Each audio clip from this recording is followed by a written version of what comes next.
Hey everyone, just want to tell you that our phenomenal, incredible, unique, world-class Jordan Henderson 10 Years a Red documentary is now available as a podcast. 3 episodes. Episode 1 is going to be available to listen to in your native podcasting app across all good podcasting services for free. That's going to be charting his rise up the ranks at Sunderland, leading up to his move to the mighty Reds. Episodes 2 and 3 covering his rise at the Reds, playing right midfield, fighting against all the odds to become an established Liverpool player. And episode 3, the good stuff, the stuff where he shuffles his legs and lifts loads of silverware. He's absolutely brilliant footballer. The dressing room is a much better place with people like him, and he's a wonderful footballer. My captain. Episodes 2 and 3 streaming exclusively on Redmen Plus. Head over to redmenplus.com. If you've checked it out in video form and you want to get it on the go, you can get it. If you've never experienced it before, get the incredible Jordan Henderson Hendo 10 Years a Red documentary in your ears right now.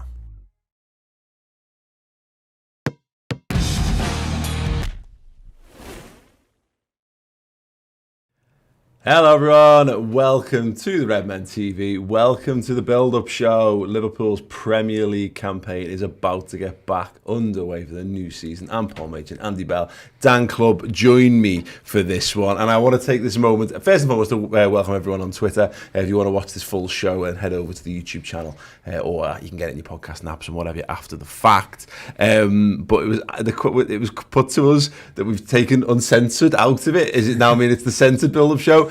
No, I literally, the agenda title is still the Umbu agenda. I've been calling it the build-up show in my head for about 3 years now, and then we finally changed the graphics because we want people to think it was off-putting. You know, but we can still say shit. It's fine, and we will do. I'm certain of it, because we're going to be talking about. No, actually, no, I'm not going to be going down that route. I'm not going to make it rock me back too early just yet. Right, Dan. The big 50p's won. The real stuff starts here. How are you feeling? You excited? Oh yeah, I'm buzzing. Absolutely buzzing now. I was saying to Andy on the way up, I was like, last season was really draining. We spoke about it numerous times during the season, let alone after the fact. But last season really took it out of me and probably a lot of other Liverpool fans. So the break was a welcome one. Charity Shield last week, Community Shield, great, nice to get it in the bag, made up we won, but this is it now. This week I've been buzzing, and I just can't wait to get going. I think just the Community Shield just was a nice appetite wetter, really, wasn't it? And it could have got the complete opposite impact. And speaking to Steve McInerney from Steve Company this week, he was saying like City fans are all in meltdown off the back of it, which is great to hear. Makes me even more happy and excited for the season. But that's it. It's all been a bit too short. It was absolutely exhausting at times last season, but it's back now. Yeah, I think with the Community Shield, it's a little bit of a weird one. And obviously, I massively subscribe to the Charity Shield rules of if you win it, it's brilliant, it's a trophy, it counts. And if you don't, it doesn't matter at all. But I think that was kind of a unique game in many ways. First of all, because it's Liverpool, Man City, and it's, in my opinion, the 2 best teams in the world. But also, say, I think a couple of years ago we lost to Arsenal, I think it was in the COVID season, and it was a little bit like, okay, well, it's disappointing, it would be nice to get it, but we always knew Arsenal weren't going to challenge us that season. If it was any other team, we knew they're not going to challenge us next season, so it wouldn't have mattered as much. Because we've got one over in Man City, 2 full teams out there, I think that matters, and I think it'll get in their head, and certainly Pep's head a little bit. And I think it's almost like I think I heard somebody use the analogy: we've won the toss, before we go out. It's no points. It's not worth any points, but just mentally, just to get that one over on them, I think is really good. I'm really, really excited for the new season. Like, I'm always like a kid at Christmas. I know that's a cliche, but I always am. And I'll remember back to getting like far too excited over pretty dreadful Liverpool teams going into the first days of the season. Like, I was convinced Roy Hodgson was the one when David and God put us 1-0 up against Arsenal. I remember Luis Suarez scored the first goal of the 3 p.m.s one Saturday, and I completely unironically ran to my dad and told him we were top of the league and got really excited about it. And as a football fan, you want that excitement and you want to dream big, and there's no fun in realism whatsoever. But now we've actually got a team that we can actually get excited about, and we're correct to get excited about, and can go, and the depth of the squad that we have, we can compete in all fronts again. This is it, isn't it? This is the time for optimism. Everyone's optimistic about this time of the season. If you're not, like, there's fans of football clubs who are going to be nailed on in relegation fights this year, Dan, and they're buzzing for this season, and we should be too. And everything else gets part. It's a shame almost that we've got a month more of sort of like probably pointless transfer speculation speculation to follow, but it kind of is what it is. Liverpool have done the business. They've got what they've got. If anything else happens, it happens. But I'm just feeling good about it. And I think again the Charity Shield helped in a big way. Núñez getting underway, Carvalho having a hand in all that as well. There's just no reason not to be optimistic, because you can have the Mane debate till the cows come home. He's gone. Liverpool have replaced him. Liverpool replaced him before he left. Yes. To be perfectly honest with Diaz, there's no way Liverpool don't have another. It's far more likely Liverpool have another excellent season than anything else. 100%, yeah, and I certainly hope that's the case, obviously. But you're right, there's no reason to be pessimistic whatsoever about this upcoming season from a Liverpool perspective. But every team up and down the land will have hopes and dreams for this season, because that's how a football season should start. And if it doesn't, then there's something wrong with you inherently as a football fan. I think for us, the Charity Shield last week was a little like an appetizer, like you said earlier. And it did feel slightly significant in the fact that there was a little bit of, Mane's gone, how are we going to cope? But that's all pretty much been put to bed. With one game of football against our arch rivals, essentially, right now, we've put all that to bed now. We can just look forward with optimism about what's to come. And if it means challenging all four again, then strap yourselves in, because it's going to be another one of them seasons. But yeah, I think everything does just look ripe to go again. And hopefully City are in a little bit of turmoil as well. Yeah, fingers crossed for that one. We'll talk more about Liverpool and their options and what they're likely to do later on in the show. But let's talk a bit about Fulham. Marco Silva. Back on me. Oh, well, he'll be back on Mesa when we play him next time. But as well known on well known on Merseyside for his time as Everton manager. They pissed the Championship, but it doesn't quite show because of how it all kind of ended. But it was Bournemouth had a good season as well. Of course, he's got 106 goals last season, which is insane, and that's going to be the interesting thing for them, because last season you'd be going, well, they've got everything you need to come up and continue to fight. We've taken Carvalho off them.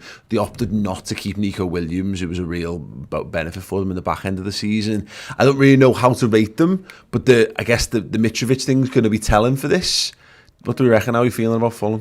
It's difficult because I think Fulham are maybe slightly unfairly thrown into that bracket. Well, not unfairly, because the stats don't lie. They come up every season and go back down. And the same with Norwich. And actually, had a wee look this morning. The last time Fulham and Norwich played each other was 2018, which is mad.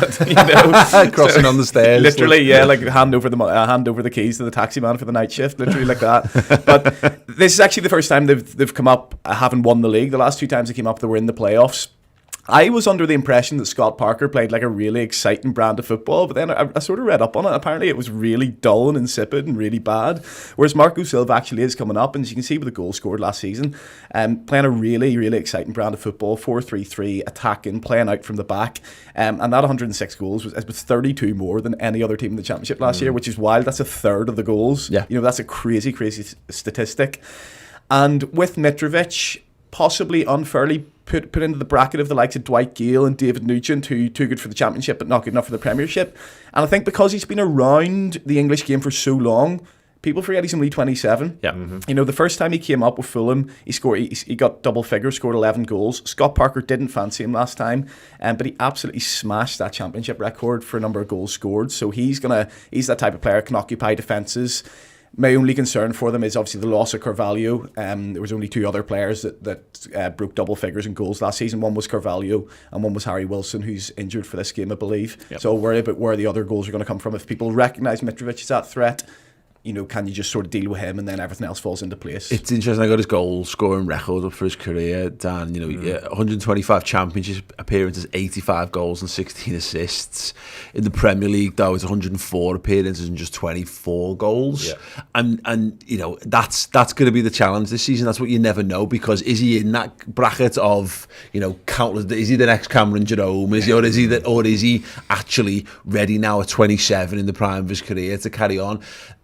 Why I'm concerned about him is that you always find, I think anyway, and this might just be like kind of like this confirmation bias somewhere on the line that's asserted this for me, when strikers are red hot in the Championship, they tend to carry that into the first few games of the Premier League as well, before that like luck or magic wears off a bit, and then they start to toil.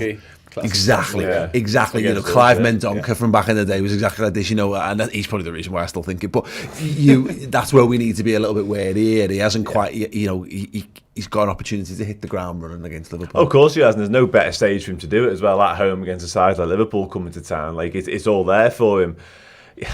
The problem is he has had genuine issues coming up to the Premier League previously. You've just outlined the stats there, and they're not just like the numbers. His performances have been way off it as well. He has been a cut above the rest in the Championship and way below it in the Premier League so far. So it doesn't necessarily concern me, and I think the key point around that is the players that he's lost around him. Like we mentioned Nico Williams, we mentioned Fabio Carvalho and Harry Wilson out there. 3 big losses to what he did, particularly in the back half of last season.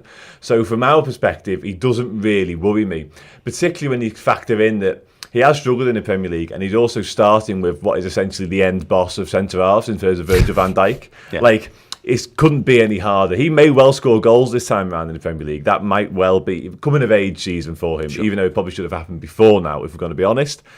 I just don't see it being this weekend. There's always a little bit of concern coming up against any Premier League striker, especially one that's scored 40-odd goals in a season.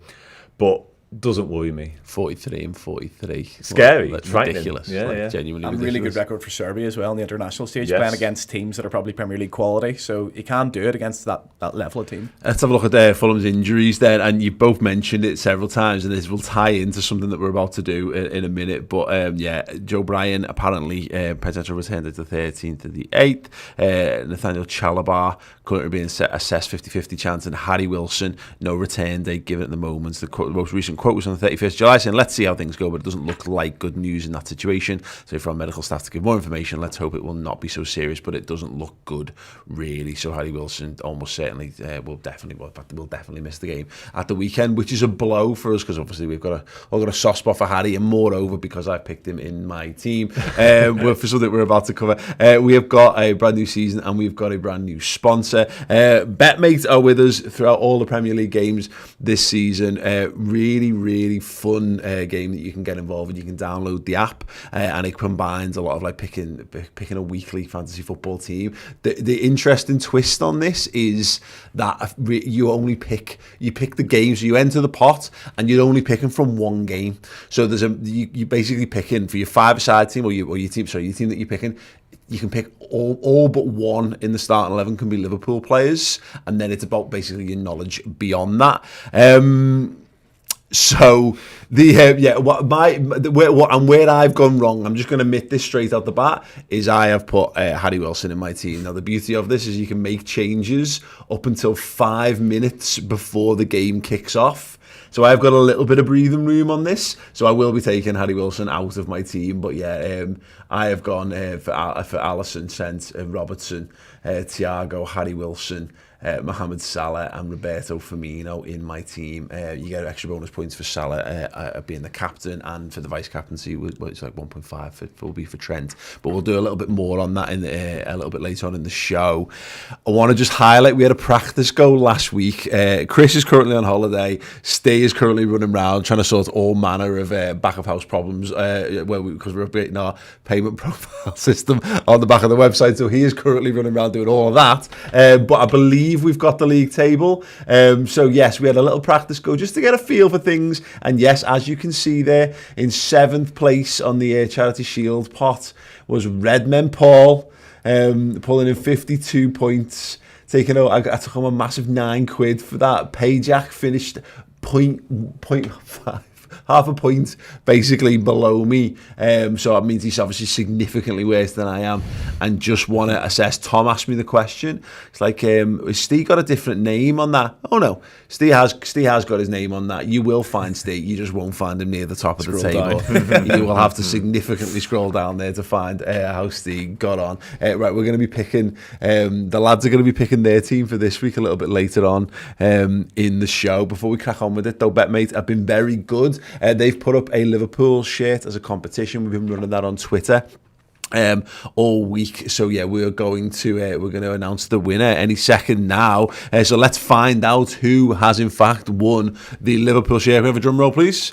Ooh. Hey, it is Neil Evans. Congratulations, Neil. We'll be getting in touch and sending out that Liverpool shirt to you. Brilliant. Well done. Well done indeed. And yeah, as mentioned, of course, you can get it on. If you want to get on with it now, the link will be in the description underneath, but we'll give you a little bit more details and we'll go through the selection process later on before we pick our 11s as well for what we think the game is going to be.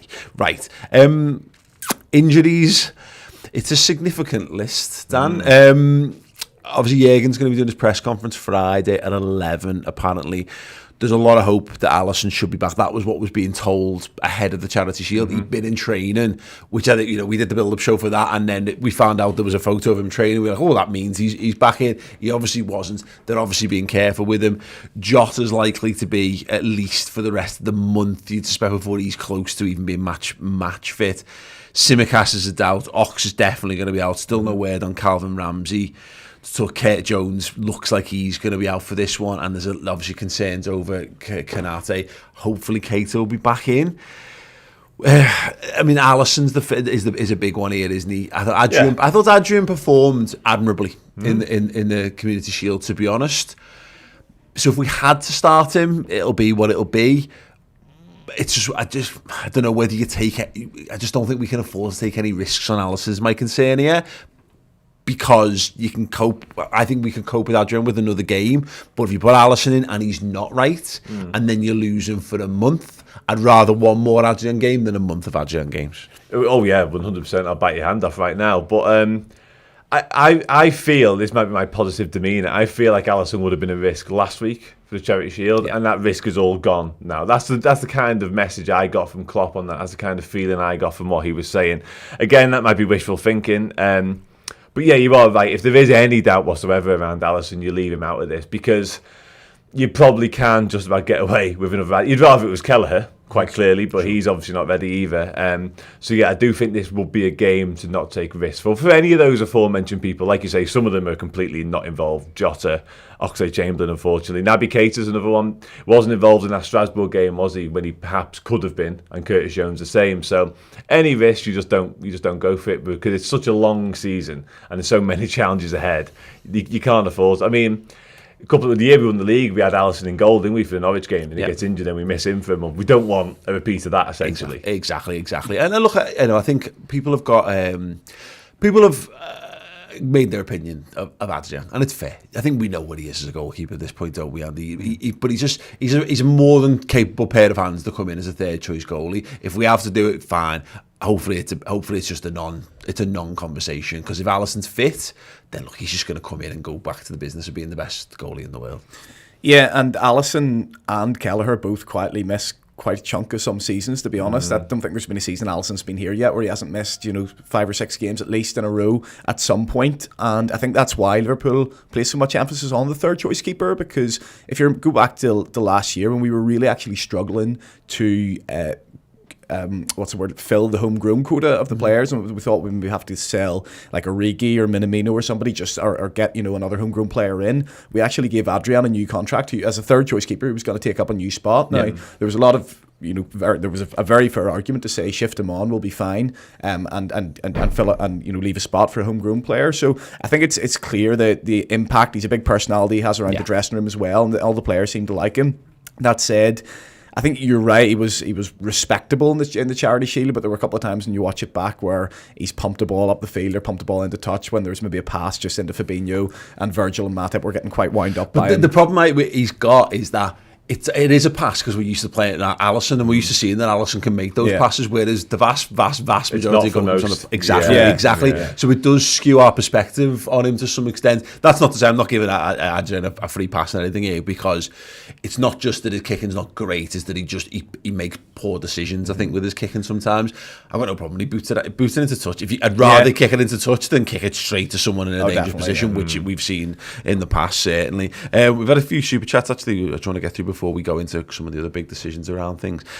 Josh Green in the comments here with £5. Thank you, Josh. Saying Jones out for up to 4 weeks, Ox out for a few months. Do we now need to consider signing a new midfielder, especially with Keita's injury record? I mean, the problem we've got is that this Liverpool need a new midfielder thing is literally the only conversation that's left about the squad. And in terms of, generally speaking, in terms of bodies, Liverpool don't. we had this time last year, we had this exact conversation, and it was the same thing. It was Milner's getting on. It was actually people saying Thiago's injury record, and people were talking still about Keita's injury record, and then a few bits and pieces. Harvey Elliott started the season, looked really good. Then he got injured, and we did have we were a little short at times in midfield, but I don't know. I don't think Liverpool will ever change their transfer strategy because some lads get injured unless they get wiped out completely. I think the plan's the plan. I don't think anything's going to change that plan. Well, we nearly didn't when we got wiped out completely. It took long enough in that January, didn't it? It took the Joel Matip injury to finally. But even then, our solution to the problem was very low key, exactly, wasn't it? Yeah, 100%. And I think the midfield conversation that somebody's essentially started up there is a fair one. I genuinely do. I think it has validity. I think it's a fair point. I agree. I don't think we will do anything. I don't think these injuries are going to change it. But if we did turn around and say, listen, we're one too many injuries over our threshold, if you like, with the Oxlade-Chamberlain one, because that's months, isn't it, like you said, as opposed to weeks. There is an argument to say that we do need to go and do something now, but I don't see it happening. No, I think as well, as you very correctly mentioned, Liverpool's transfer strategy there, Liverpool aren't going to change that, and there's always going to be shortcomings somewhere in the squad. Not shortcomings, but somewhere we had to make a little bit of a trade-off.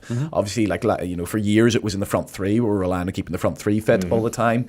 This year it's going to be in midfield. But you actually look at some of the options we have there. We're not short in options. It's just a case of whether these options, if a player's out for 6 weeks, is Curtis Jones at the level where he can come in and 6 wins straight away like the rest of them do?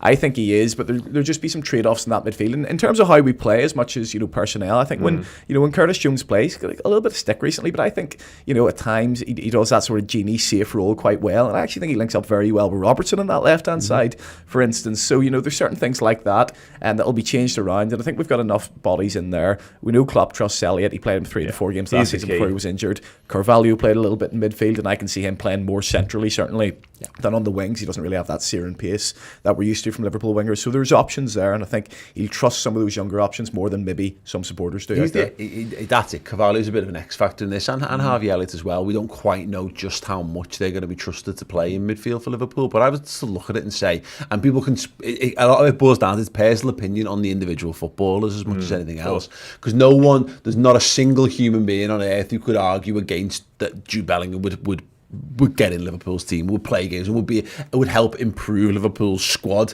and almost certainly 11, but certainly without a shadow of a doubt the squad. But when you look at it even now, let's say presumably Keita's fit for the weekend. There's still best choice midfield 3 still doesn't have him in it, so it's still Fabinho, Henderson, Thiago. Yeah.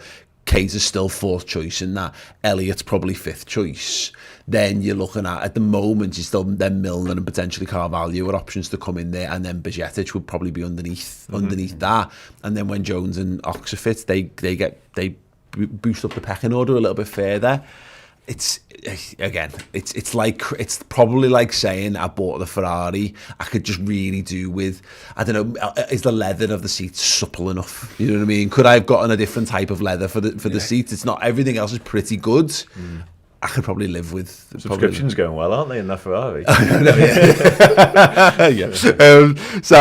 We've got Beth McCard with the £2 super chat saying, so excited for the season and watch-alongs, let's go. Yeah, it's me and Steve in the studio for the watch-along on Saturday with Chris on Oldie, and YWA 1988 is our Redmen TV doing a FPL league. I believe we are. If you were in it last year, it should be renewed, and if not, I think Ross will probably put the details out on Twitter or whatever, so yeah, stay tuned for all that. Right. We mentioned them there, Andy, Harvey Elliott, Carvalho. They're both going to be, I think, given their all, beyond the norm, I think, in training this week to get an opportunity to play against the former team. I don't see that we're necessarily going to unleash, I don't think we'll unleash both of them, but... I mean, the first game of the season, Oxlade-Chamberlain starts in midfield away at Norwich, and Harvey comes into the game. Yeah. The second game of the season, Harvey starts, and then he plays, and then the game after that. It could be well worth an opportunity to see, just to mix things up a little bit, and maybe drop Elliott into midfield potentially? It's entirely possible, and I've obviously started to read Pep Lijnders' book, and by the way, I'm going to reference that on every single show. I'm only 2 chapters in, but luckily one of those was actually the Norwich game, which he referenced there, and he talks about the fact that he had a conversation with Klopp before that game and basically said he wanted to favour the guys who were in pre-season right from the start. Yeah. Now, we know that they've only had, I think, 4 weeks of pre-season, and I think he mentions that he usually likes 6, and he thinks that basically if the powers that be want the quality of football to be at a maximum and the spectacle to be as good as it can be with these top teams, you need that sort of 6-week pre-season. We obviously know we haven't got that, but there were some players who were on international duty in that quadruple header in June and maybe came back a little bit later, so that may tie into it. In terms of the way Fulham actually play, I can't see anything other than Henderson starting on that right-hand side of midfield. I think if you look at our probably strongest team, the 3 question marks are over who plays next to Van Dijk, who plays on the right-hand side of midfield, and who plays up front at the minute. I think that will be Núñez as the season goes on. But the way sort of Fulham play, they like to get the ball wide, and I think Henderson's probably our best midfielder at shuttling over and getting back in and sort of blocking off passing lanes there. So I'd be surprised if it isn't Henderson who starts the season. I don't think he... or does he play 1 or 2 games for England, or was he injured? I think he might have been injured at the time. I can't remember. Yeah, I don't think he plays. I don't think he plays. So he'll be fit and firing. He's had the full pre-season insofar as Liverpool have had one. So I think it'll be the what I see as our best midfield in Fabinho, Thiago, and Henderson. Yeah, I mean, the exciting thing is there is that opportunity there, and it depends. I think a lot of it is on what's Klopp's mentality around Fabinho and Henderson and Thiago, actually, because they're not going to play 2 games a week, but we're not playing 2 games a week at the moment. We're playing 1 game a week for the first month of the season. But there will come a point, and we saw this once he was able to do it when we had the numbers at post AFCON. You saw Fabinho and Henderson rotated a little bit more. So Henderson will play a few more games this season in the 6, I think, and it'll give that gives Fabinho his rest as much as anything else. Yeah. It's just whether they want to go with that for now, and it'll all depend on how they feel Fulham is going to set up. Because if they think the challenge is from minute 1, we've got to break Fulham down. Actually, wouldn't shock me if we went attacking from minute 1. But I think this is a game where we want to get in. We're going to control the ball. We just want to be totally. We're going to need to wrest control back of the game and shut them down. Then you would go with Henderson. Yeah, 100%. That's the way I see it, to be honest. Exactly how he outlined it there, really. I think, like Andy says as well, I think Fulham will want to play their natural game from the outset because they've just absolutely blitzed the Championship. They've obliterated it. So they're not going to want to change their entire style just because they're now in the Premier League. Yeah. They might have to over time because playing the type of football they want to play against Liverpool is really difficult, let's be honest. So, but I do think for sort of the first half an hour, even an hour maybe, they'll try and play the way they play. Once that eventually or almost definitely fails, then they might have to change straight away in the game. But I do think from the start for us, I think we'd be advised to go with Henderson. Because I think like the energy he offers, the drive he offers us, like you say, the ability to get out wide and cut off lanes, which Harvey Elliott hasn't quite got yet. He's got lots of brilliant attributes, but a lot of them come from when we're dominating games and we're on the ball and he can make things happen. That's where he tends to thrive. So even Thiago doesn't do it as well on the left-hand side sometimes. I mean, there's certain things Thiago does that Henderson can't even come close to in terms of technical 100%. Ability. But in terms of shuffling over and cutting off those sort of half spaces, I think Henderson was brilliant at it against City, whereas Thiago was a little bit later getting in sometimes. But then, as I say, he makes up for it massively. Yeah, 100%. Yeah, and I actually think in the Pep book, he's been talking about Naby Keita as a real substitute option, like a real weapon off the bench. So I wonder. It's something we've seen anyway. He doesn't always start games for guards. I wonder if we'll see even more substitute appearances from him because it's obviously something he does well. And we've got 5 as well. I think that's what I wanted to segue into, actually. So well done. Perfect. 5 subs. Yeah. First real chance to see what we're going to do with this. We've obviously it's been around in the past. We've seen it in European competition, but now that we're getting back to more normality of football again, how is Klopp going to use this? Inevitably, we're waiting on. He only used 2 substitutes. Why did he want 5 when he's only used 2 in a game? Fucking hell.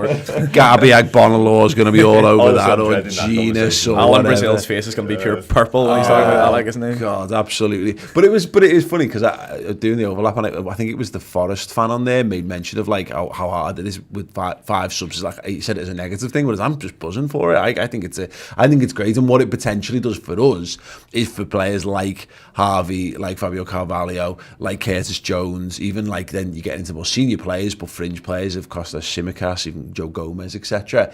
There's just more minutes in potential for them because what we found is Klopp, he, not like he used all of his 3 subs every week, because he doesn't want to ever leave himself exposed to having used all your subs and then needing someone, needing an extra body in the closing stages of a game. So what you might find is our average number of subs only goes up by 1. So maybe we on average use 3 substitutes a game now, 3.5 or something, say.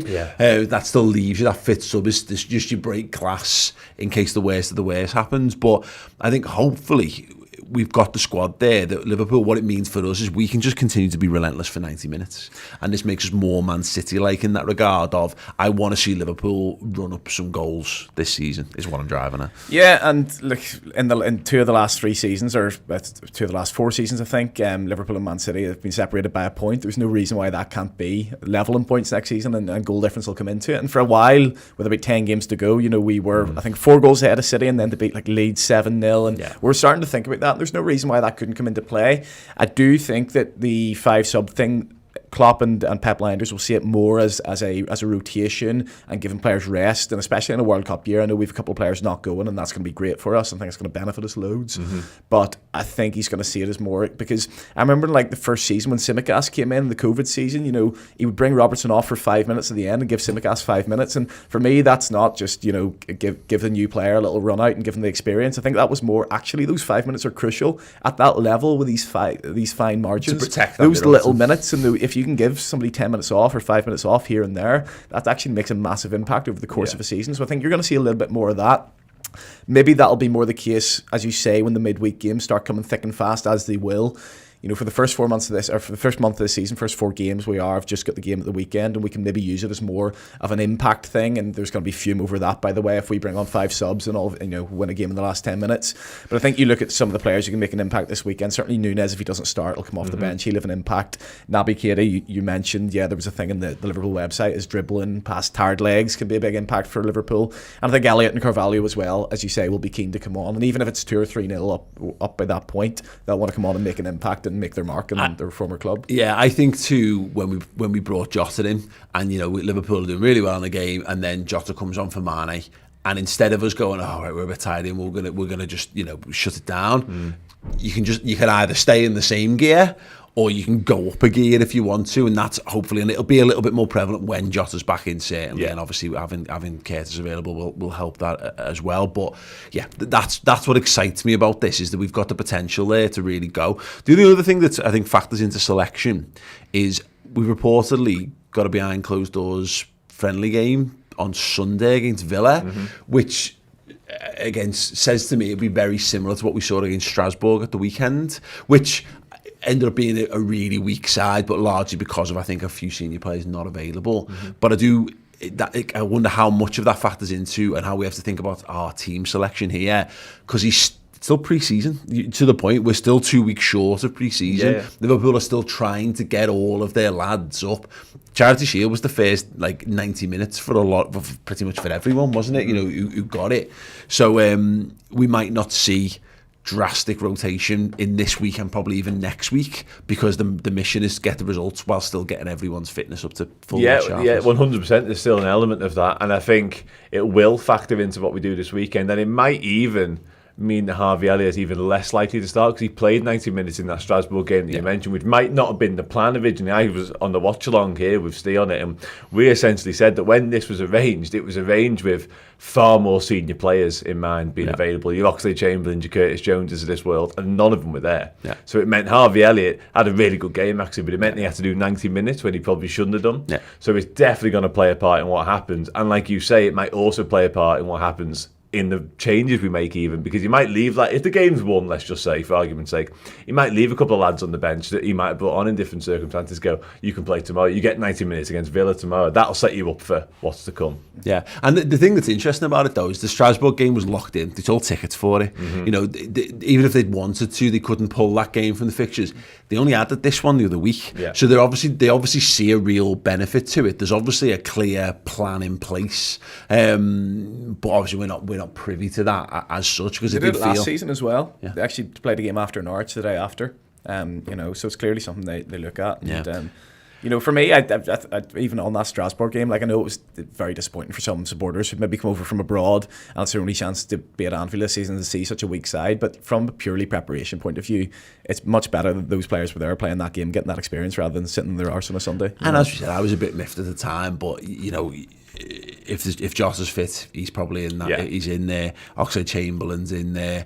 You're looking at Curtis Jones, Keita. Might even have taken a few more risks on the likes of a Nunes who played half an hour if there weren't so many other injuries. I think that's a good point. I think that's a really good point. The other one you mentioned his name there is Darwin Nunes, Bobby Firmino. I'm absolutely content to see Darwin Nunes used as an 30-minute impact sub for the rest of this month if needs be. And he's got off the mark. It's taken the pressure off him in a big way. But I think Liverpool need to preface, particularly in August, getting the points on the board. And I think the dynamism that comes with understanding and what Bobby Firmino brings, for me anyway, is why I feel we'll probably see more minutes on the pitch for Bobby than Darwin Nunes in the next few weeks. I've always said that I thought Firmino would have a massive part to play at the start of this season, while Nunes sort of came in and, like, you think back to the likes of Robertson and Fabinho when they came in and they took like a couple of months to really get used to the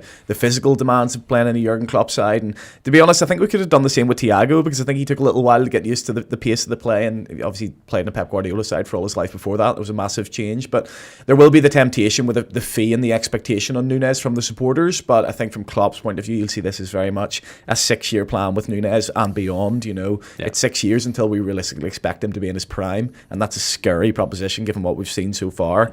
That said, the impact he has on a game when he's playing, and I think we're going to have to get used to with Nunes. Like when Firmino's a bad game, he can maybe have half an hour where you literally don't even notice him, or his touch is a little bit off, or he can get, caught in a press or whatever. When Nunes is having a bad game, he's going to be so bad because he's it's going to be so in your face. Yeah. But at the same time, that may get people trolling on social media or whatever, but it's better for us that he's always involved. We have to strap in for this, don't we? We've seen that it's so obviously going to happen. The Darwin Nunes, Erling Haaland battle thing, it's already pretty tiresome. It's going to be a thing, and every time he has a game when he has a bad touch or whatever and he doesn't score, it's going to be under extra scrutiny. And that kind of is my point on this. There's no need to rush him in at any point. He will benefit, strikers will benefit from goals and the confidence that goals gives them. Fulham are going to be used to having defending against a big fella who can be a handful. They've got one. He scored loads of goals when they train with him every single week in Mitrovic. So I just think it does benefit Nunes at the moment to be that 30 minutes where it's a bit ragged. Maybe they've decided they've got to go and chase something. Christ, even if we're doing a break glass solution and we just want to change up what we're doing, that's where they feel he's probably most useful. Not to say I wouldn't be absolutely made up to see him start. No, there's definitely a temptation, isn't there, even from a fan perspective, to just say, go on then, your boss, you cost X amount of money, go and do it. But I think in the cold light of day, I think I agree, and I really agree with your point in terms of how the game might pan out. I think there's an argument to say we could have loads of space in the second half, and that's when he'll really thrive, because Bobby's kind of earned that space for him by doing all his brilliant work previously. And I think the same could be said for Harvey Elliott as well. I think when we maybe wrestle control of the match later on, he comes on and we start to dictate, and then Nunes benefits on the back. So there's really good points there. But yeah, it's an interesting one. There is definitely a temptation, but you're dead right. We're going to see the compilations. We're going to see. It's almost going to make watching him almost half difficult, because the minute a touch goes awry or a shot, we just think, I don't want to see that again later. You know what I mean? But we know what we've bought. We know what he's about. He looks absolutely brilliant to me. So give him a bit of time, let him settle. I think he's going to be brilliant. I think as well, we've talked a little bit about Firmino versus Nunes in the context of the first month as a whole, but I think for this specific game, I think Fulham still have that guy Tim Ream at centre half. I'm not sure how many games he's going to play last season, but he played every game last season. He's 34. He's not having a very good time of it in the American national team. I don't think he was brilliant last season. I could be wrong on that, but if you sort of think about from a game plan point of view, Firmino buzzing around, keeping him moving, and then Nunes to come on and exploit the spaces, exactly, the battering ram. Yeah, I think that probably will be what he'd go for, but it must be tempting to go for Nunes. Yeah, no, I said this, I think it might have been on the podcast, but for me, Darwin Nunes is 60-30s, but you can flip it, but it depends on your opponent, and I think there's probably, and this is why Fulham might be, this how they play will be important to this. because I think there's going to be games where the game will start open and end up really tight and congested and defensive. And in that regard, you need your skillful, wonderful touch visionaries to come in, but they don't need pace, they just need guile. And Harvey Elliott and Firmino come alive in those situations where there's like 10 men behind the ball, 11 men, and you've got small pockets of space to work in. That's when you need your technical lads, but you can soften them up in preparation for that by having your battering ram on for the first 60 minutes. The flip reverse is like we saw against Manchester City, is when it's going to be an open game. You use your technical players to drive them up the wall and run them down, and then you bring the big fella on at the end when the game opens up a little bit more and he's got loads more space to work in. So yeah, plenty of options there. And again, the stuff like that, it could be the plan B we've been clamouring for all the way back to the days of Andy Carroll, and before that when Everton were doing it with Duncan Ferguson and was going, oh, that looks quite good, just throw a big lad on at the end. Plan B has never been anything other than a big lad, by the way. It's always Stephen Cook, Andy Carroll, Vicky Lambert, any one of them. 100%. Right, it's betmate time. It's up to the lads now to pick their team that they think is going to be able to beat me, Chris, and Steve on this one. In fact, Tom, do we have the lads' teams? Cool. Let's have a quick look at what they've done actually, and while you just get yourselves prepared and ready. So Steve has gone for Alisson, Trent as his vice, Andy Robertson, Fabinho, Solomon, Mohamed Salah and Luis Diaz as his side. Chrissy Page, I'm very happy Chris Page out there. Alisson, Trent, Robbo, Thiago, Joao Paulinho, never heard of him, Salah and Diaz as captain and vice captain up there as well. And then I've made a huge mistake in putting the injured Harry Wilson in, which I will be rectifying before kick-off.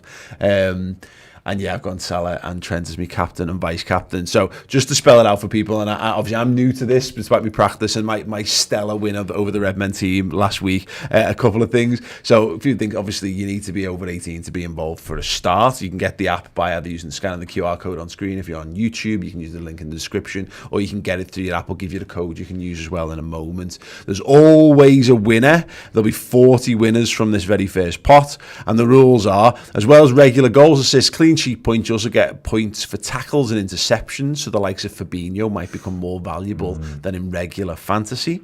There's 7 starters and 4 subs. Squads must have 2 goalkeepers, 1 to start, 1 sub, 3 defenders, 2 start, 1 sub, 3 midfielders, 3 forwards, again 2 starts, 1 subs for all of them. Subs are done automatically if someone doesn't start. Double points for your captain, 1.5 for your vice, and then obviously that goes down the pecking order, so your vice becomes your captain if your captain doesn't play, but there's nothing underneath that. But you can make changes up till the final 5 minutes leading up to it. You can only have a maximum of 6 players from one team, and this is where the challenge comes. This is why I've got an injured Harry Wilson in my team, ladies and gentlemen.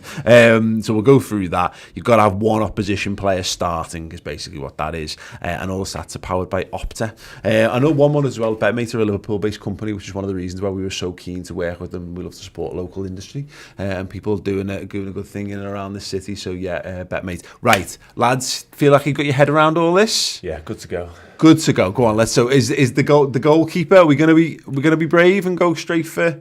It's Alisson. It has to be an easy one. I think it's Alisson. Although, save points coming through with Leno, if he concedes a couple, but no, that's not happening. So.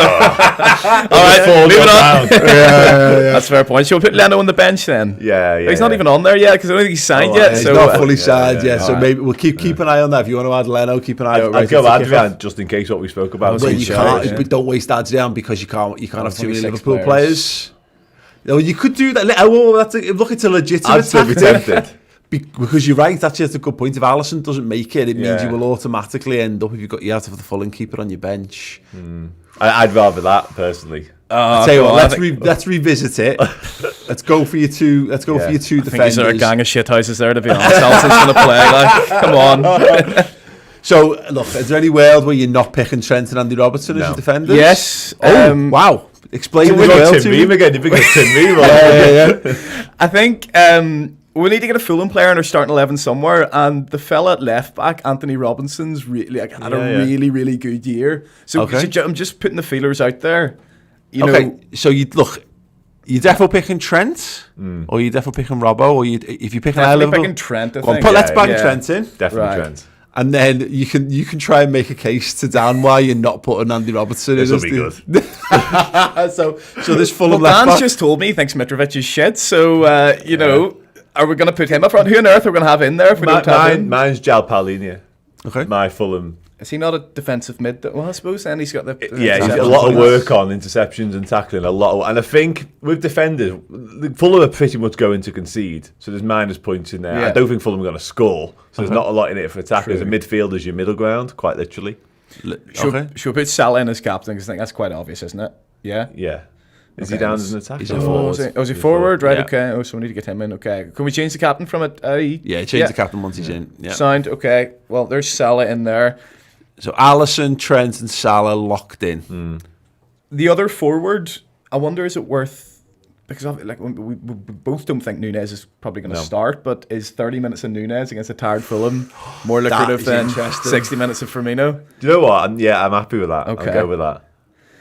And he might Núñez also is in. start, so you He get might the best also of both start, worlds. yeah, Like, as okay, well. yeah. But you know, you can easily see Núñez coming off the bench and scoring twice in that game. Yeah. Okay. You know, okay. So we've two more. Who's your Liverpool midfielder? So really, I think we're looking at Fabinho, Henderson, and Thiago. That'd be my... Yeah, I think that'll be the starting three. Obviously, there's points for these interceptions and different Yeah. things. That Do you see Fabinho normal having fantasy much work football- on, though?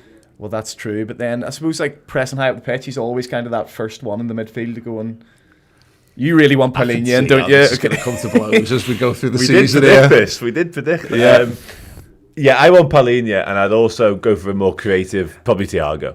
I think probably where I'll give you Paulinho is that the three Liverpool midfielders aren't particularly, you know, they're not going to get loads of goals and assists throughout the season. Probably not in this game, I don't think. So do we really want two Liverpool midfielders, or do we need two Liverpool midfielders in there?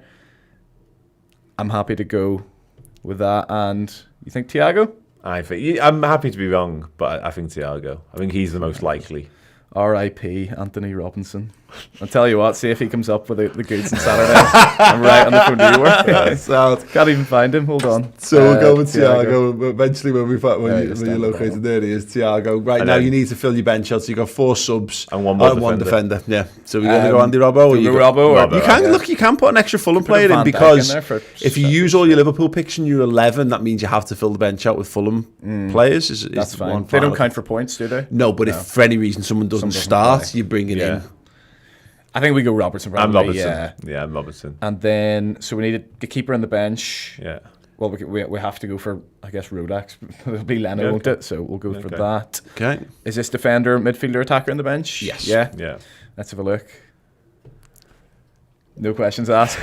Did you get Robinson's You got in. Robinson in Get there. in. Okay, sell. Okay. First, I really hope somebody doesn't start here, by the way, so I can Yeah. get those points.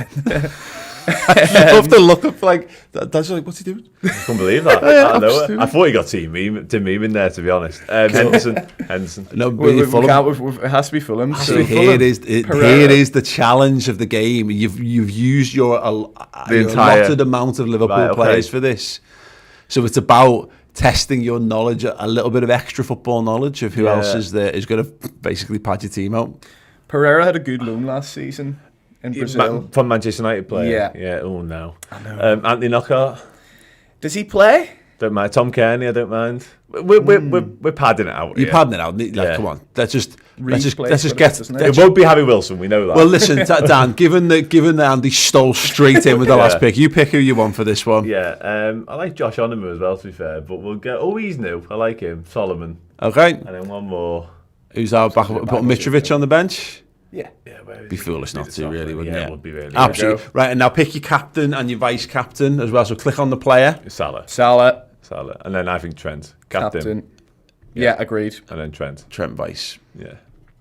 Easy. Locked in. As easy as that. What do we think on the team that the boys have put up there? I think that's got a very, very, very, very strong chance. Right, sounds. Get involved. If you're watching on YouTube, the QR code's on the screen. You can scan it. You can get involved using the link in the description underneath, or you can download it from the App Store. But as mentioned, as well, because you guys are awesome and you're part of the whole Redmen crew and being involved with us, if you use the referral code Redmen5, so REDMEN all caps and the number 5. £5. As you sign up, you will get you can join the £5 Fulham versus Liverpool pot, make your selection, and you'll be credited with a £5 free bet to use at your leisure as well. So yeah, do get involved with all that. We'll be putting the league up, and we'll be having a running tally to see how me, Chris and Steve get on against the collective wisdom of our Redmen guests throughout the season. Big. It's big, guys. Huge. It's very big indeed. Yeah, obviously make sure with all of these things that please be gamble aware. If you're under 18, don't get involved with this stuff. And if you've got any issues around things like gambling and stuff, then do stick to it. It's all meant to be a little bit of fun, and it meant to add to the experience, not detract from anything in your life. We're having fun with it. We're going to be getting involved, and hopefully you can get involved with us too as the season progresses. Right, let's pick an actual 11 for the weekend then. If fit, Alisson in goal, undoubtedly. Yeah. Andy Robertson at left back, Trent at right back. We'll presume that Konate is going to miss out, and I don't think he'd be risked even if there was a slight doubt. So Virgil and Matip. I think it would have been Matip anyway, I think as well, it just too, to say yeah. on that. But yeah, definitely. Okie dokie. Fabinho, Thiago, Henderson. Yeah. Okay. No shout for Naby maybe, just to get him up and running. No. I don't think so. No, I prefer Henderson on the right, just for what he gives us, I think. I don't think we've seen enough of Naby anyway in pre-season, to be honest, in terms of minutes. I don't think he's played the minutes required to start this game, quite frankly. No, it's an interesting point. And then I guess this is just, are we just going with the same front three again? So we're going to go Bobby Firmino, I think so to start, yeah. Diaz, And Salah. and Salah. Yeah. And on that point, Andy kind of touched on it earlier. I think we'll see quite a lot of that throughout the month, certainly to get Núñez acclimatised, if you like. And what I do think, I think it'll really help Firmino over the long run. I know we had Jota at times last year, but Firmino needs someone who can rotate with him a lot, because the more we get out of Firmino, the better. Similar with Thiago in many ways. If we can get him off the pitch, it's almost as crucial as getting him on it. Yes. As ridiculous as that sounds, because he's so integral to what we do in the long run, that getting him off and getting Núñez on and vice versa will be really important. Yeah, no, I think that's a really good shout. Let's have a little look at the other Premier League fixtures of the weekend then, because it is back. Starts Friday night, 8 p.m. kickoff. Crystal Palace host Arsenal. That has got Brentford Arsenal written all over it again, just like I last swear season. that fixture's never be played in daylight, by the way. Crystal Palace Arsenal. There's a few of them knocking refuse to around. believe They're all it. vampires. That's fascinating one, because I've got a really good feeling about Arsenal this season, but they're the kind of team that could probably do with getting a good start just for the vibes, you know, as much as anything else. But obviously, I think they lose the first 3 games of the season, and they went on a 10-game unbeaten run. I think they followed it, which is where their season was kind of formed, and then fell off a little bit toward the back end, of course. But I do think they'll be better this season. But Crystal Palace away we don't really know where they're at. But there's no reason why they can't have an even better season than they had last year as well. What are we thinking? Yeah, I think Crystal Palace are like weirdly one of those teams that seem to be always in bad form, but never in relegation trouble. Yes. Like, I swear they edit the league table every time after. Yeah. But no, it is a horrible game. And like Friday night as well, first game of the season, the atmosphere will be that little bit more intense. And especially, I think Palace fans are absolutely brilliant, by the way. I love when they come down to Anfield, because they seem to be the only team that don't do the nonsense about poverty in Liverpool and blah, blah, blah, all that. They just sing about their own team. I remember them giving Gerrard a great reception on his last home game as well. So, I really, really rate their fans. Obviously, I'm not sure. I haven't really seen their transfer business, but they've lost Gallagher from last year, which would be a big blow. Yeah. I'm not sure exactly how that's going to go for them this season. They've got going for them. Eze's now properly back, properly fit. He's due a good season, I think, as well. They've just got so much. What I noticed about playing against them last season was just they've got a lot of lads who do very similar things, which, like we talk about, our bench options, means that you can kind of carry on doing what you're doing, with the exception being like to the point where Ayew and Benteke are starting to stand out as being a little bit different from that, but they can afford to make a few changes and keep going. I think it's going to be really exciting. I think if Arsenal win that, that's a crucial win. Away from home, tricky fixture. The type of game Arsenal would seemingly always lose in the first day for the last 20 years, it feels like. Yeah. I think it'll be a massive result. It's interesting how many of those teams who are looking for a good season here, looking for it to be Champions League contenders, all start with trickier ways. Obviously, we're the 12:30 kick-off, second game of the season, 12:30 on the Saturday is travelling to Fulham. You're then looking at, obviously, Villa go to Bournemouth. That'll be a good test for Villa early doors to see where they're at. Newcastle versus Forest is like new money versus old money kind of stuff. Yeah. There's an interest in there. I think it's whether, because there's two like teams that I think quite likable in their own way. I think if you're a bit older like us, you you remember them being a proper team. Obviously, they've been in the wilderness for 20 years, so it's hard to remember that. But I do remember running around me back garden in the 90s, being Stan Collymore and Steve Stone and all that kind of stuff. And they were a half decent team. Newcastle, do people loathe Newcastle yet? Probably not. So there's an interesting narrative running there. Tottenham, Southampton, they've probably got on paper probably the best, easiest start to the season. So. Really, I fear, as much as I fear for Southampton, I feel like Southampton are in big trouble this season. Yeah. Right now, I really do. Yeah, I think if you look at those 3 o'clock fixtures, by the way, and I always stream a game at 3 o'clock in the first game of the season just because I'm excited for it. And I think Forest, Newcastle's definitely the one to get on there. Isn't it? Leeds host Wolves. Chelsea travel to Everton. Now, Everton, I think are in deep shit this season, like massive deep shit. I don't see anything that they've done. Okay, is it Garner will come back, and I think that will help the midfield a little bit, but I don't see anything that significantly says they're going to be miles above where they were. But Chelsea are also in a weird place. Yeah. If Everton can carry that optimism, and the noise and all the stuff they were generating at the back end of the season, Dan, they could make that a bear pit, which they very rarely do when we expect them to, but they might be able to do that, and that could help Everton.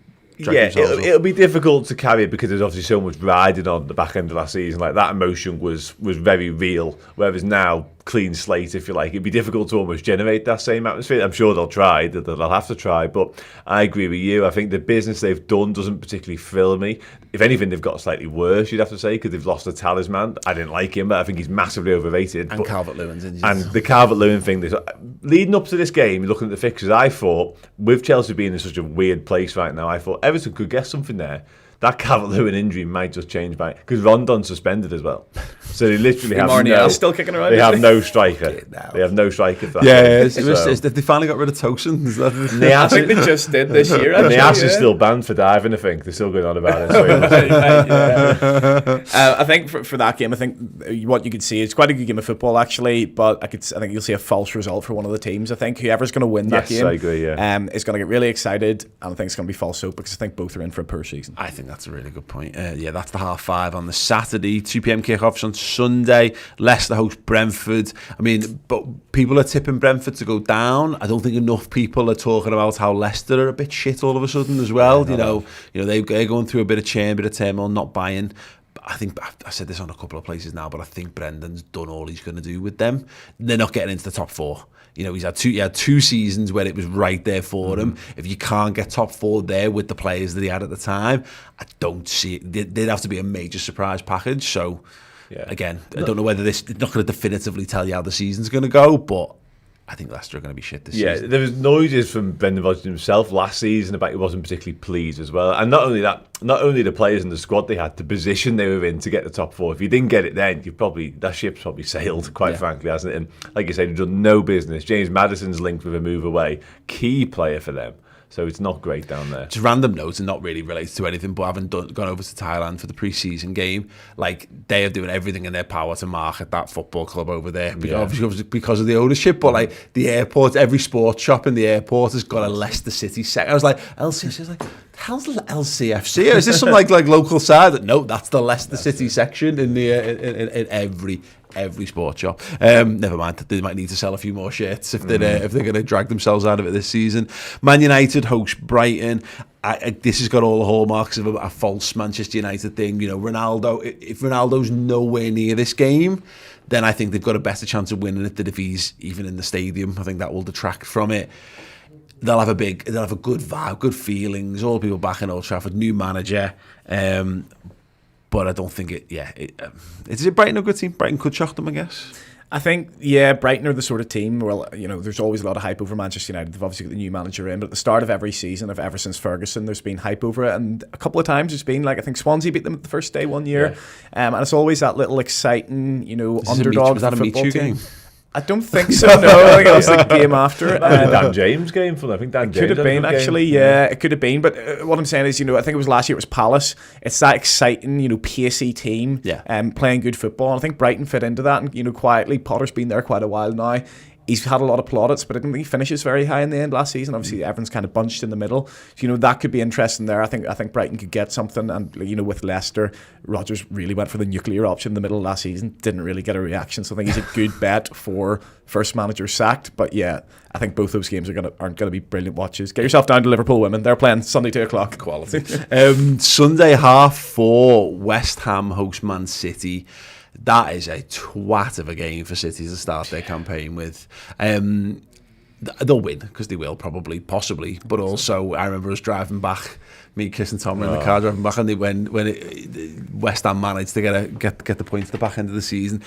I don't know where West Ham are at. If they can just pick up where they left off, then they could well cause a bit of an upset here, though. 100%. Yeah, I don't really know where West Ham are at either. They've had a quite quiet window, I suppose. They obviously got Sukamaka in from Sassuolo, and they are after more players now. But if they can pick up where they left off, then that's a real... I don't really want to use the word upset, because it's not a massive upset, really. It's half a shock on the cards there, which obviously be a perfect start for us if that was to be the case. So let's hope.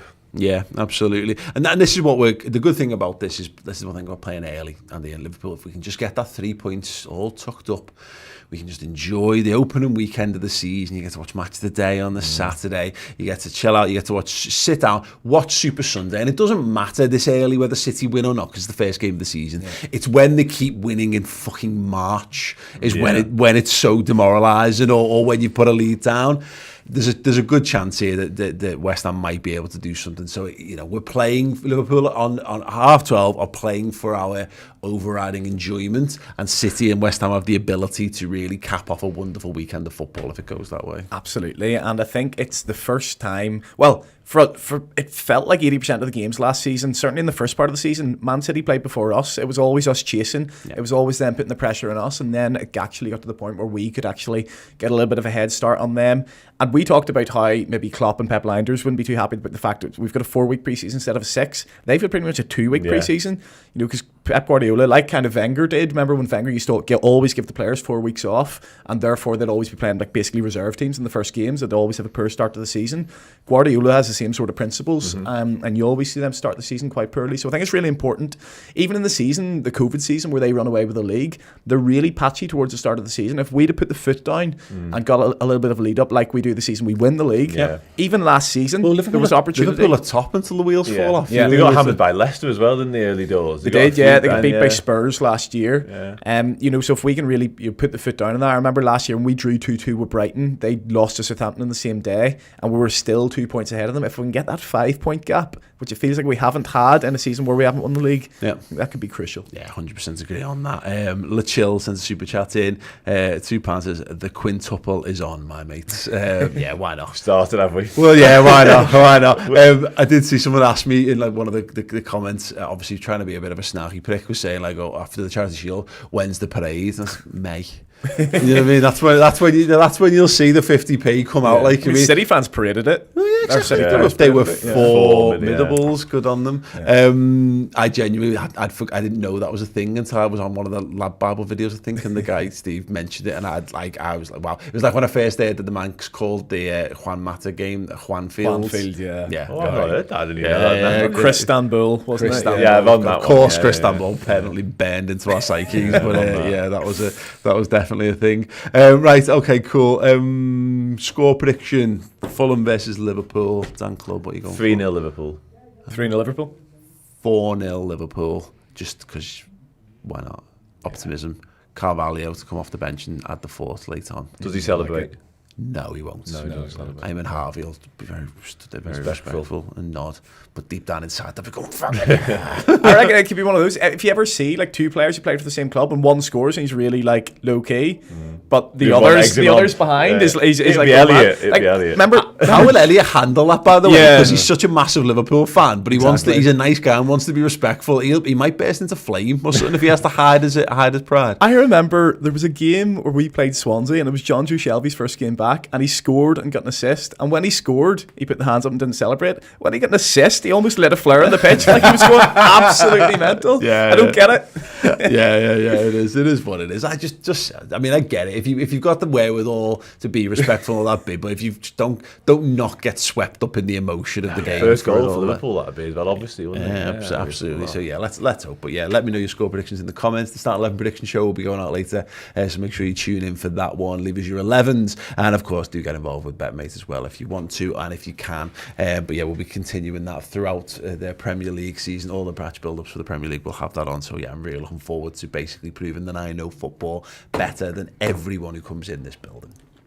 Simple as that. Right, gents, thank you so much to Andy, to Dan, to you guys watching or listening at home as well. If you've got more content from us, we've got a whole host of extra shows and podcasts over on Redmen Plus. The Around the League show, hosted by Chloe and by Ross, was doing the season predictions, how they think the whole Premier League is going to pan out. I've just done Journo Insight with Neil Jones, looking into the contract situations of a couple of players, the futures of Nat Phillips, some injury updates and a whole host of other things as well. That show is every week during the season, get closer to what's going on behind the scenes with the insight from Neil Jones. We've got a debate show where we looked at the winners and losers from Liverpool's squad in pre-season as well, who came out on top and who's got a lot more work to do. That is all streaming right now over on Redmen Plus, and we've got one interview in the diary, massive, next week. I'm not going to go, I don't want to go too heavy on it now in case it comes undone for whatever reason, because, you know, these things can come undone, but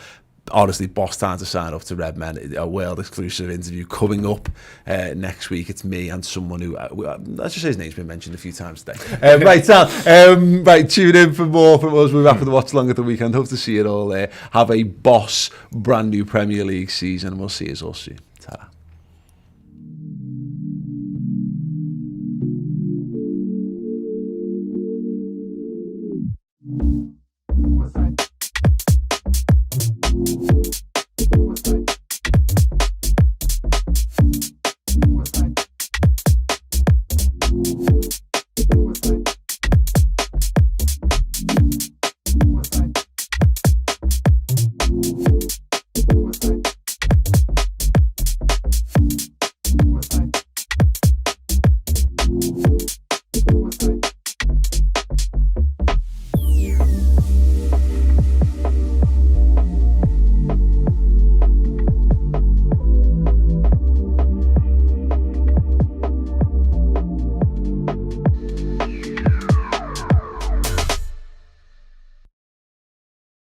Get yourself signed up for Redmen Plus today. Go to redmenplus.com. There is loads of benefits other than the incredible content that we produce week in, week out on the team that we all support. You can get 20% off merchandise. You can get access to a Discord server where it's Liverpool 24/7, 365. Get over there, redmenplus.com.